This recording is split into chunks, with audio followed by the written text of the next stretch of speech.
Support for WUWM podcasts comes from Potawatomi Casino Hotel Milwaukee, home to 24/7 excitement, dining, and an on-site hotel at 1721 West Canal Street.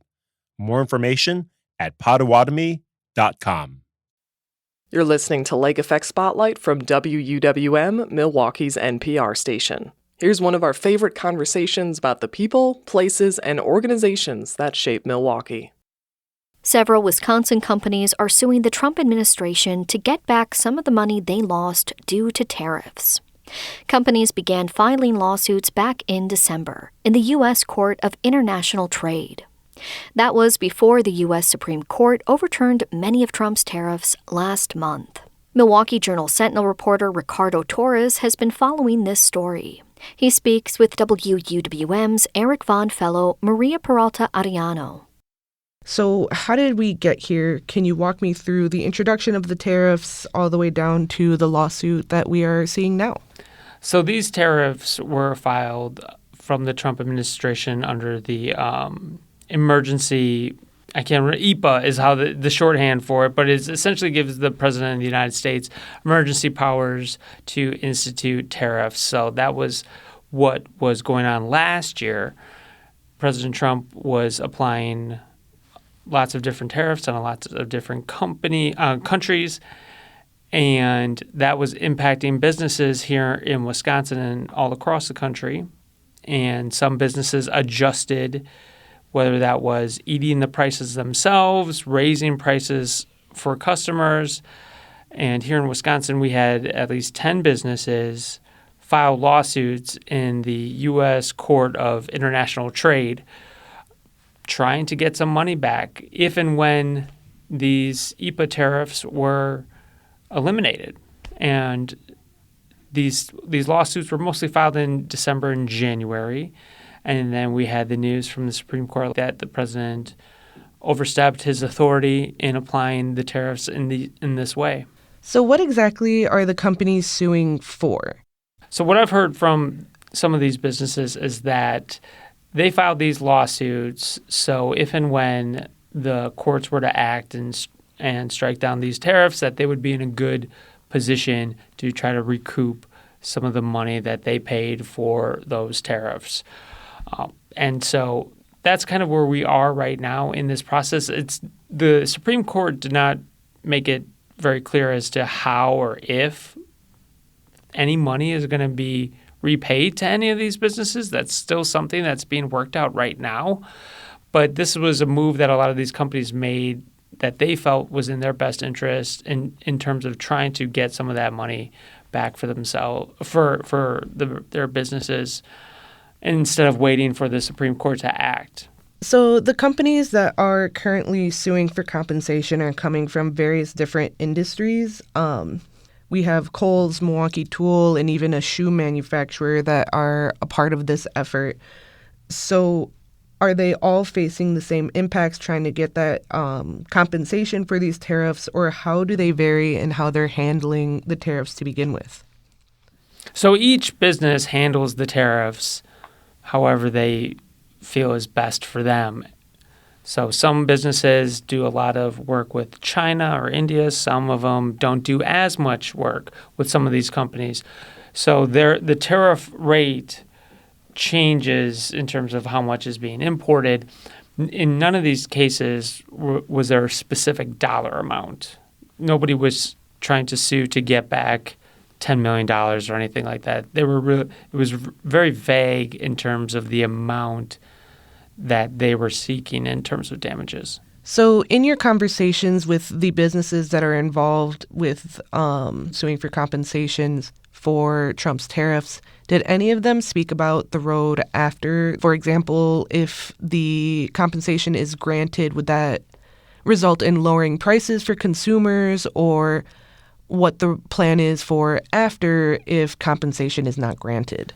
That's the hard part right now, because the Supreme Court didn't say how or when any of these companies that did pay these tariffs, how they should get their money back. It's not clear. So businesses are hoping to get some sort of compensation back from this. it's still kind of up in the air in terms of what that process looks like.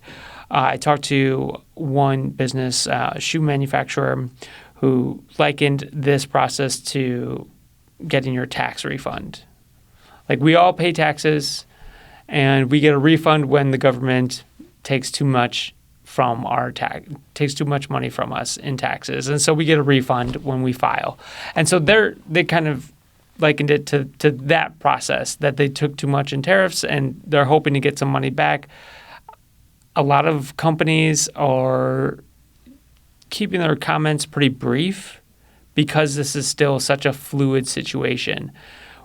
We don't know exactly what's going to happen in a week, in a month. They still might have to continue to pay tariffs. We saw that President Trump applied, first it was a 10% global tariff under a different section of the law, then he upped it to 15%. So the tariffs, money-wise, still might be in place, and just in terms of what column it files under, the businesses might still be paying for the full amount. And so it's a very, very fluid situation, and one that I think a lot of people just don't know exactly how it's going to end.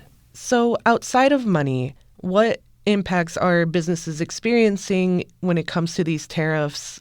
It's impacting them in terms of how they're going to plan for the future. Do they want to invest in workers and hire 10, 20 more workers? Do they want to expand to another location or build a warehouse? All of that takes money. All of that takes planning. And what these tariffs do is they kind of make that planning a lot more difficult. So one thing that I was seeing all of last year was businesses pause in terms of what they were hoping to do, maybe just keeping things steady until they knew exactly how much they were going to pay. Because one thing with the global tariffs is they're supposedly set to expire in 150 days.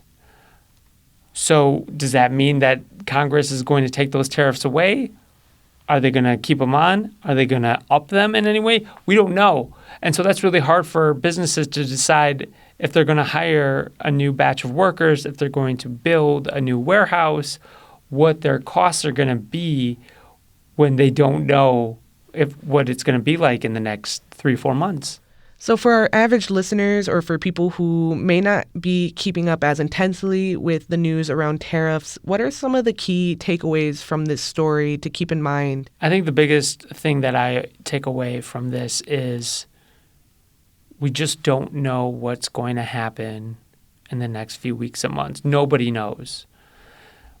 The president could add tariffs, could increase those global tariffs from 15% to 17 or 20 or however high he wants to do it. He might only want to apply the tariffs to specific countries.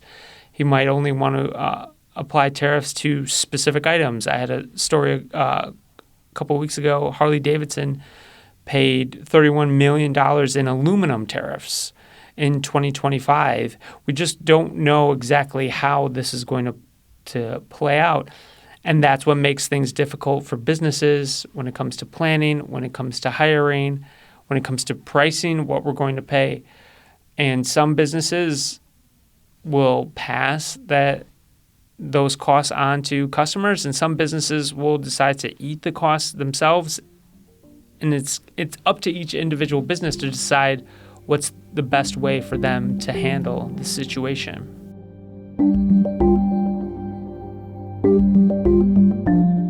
That was Milwaukee Journal Sentinel reporter Ricardo Torres, speaking with WUWM Eric Von Fellow, Maria Peralta-Arellano.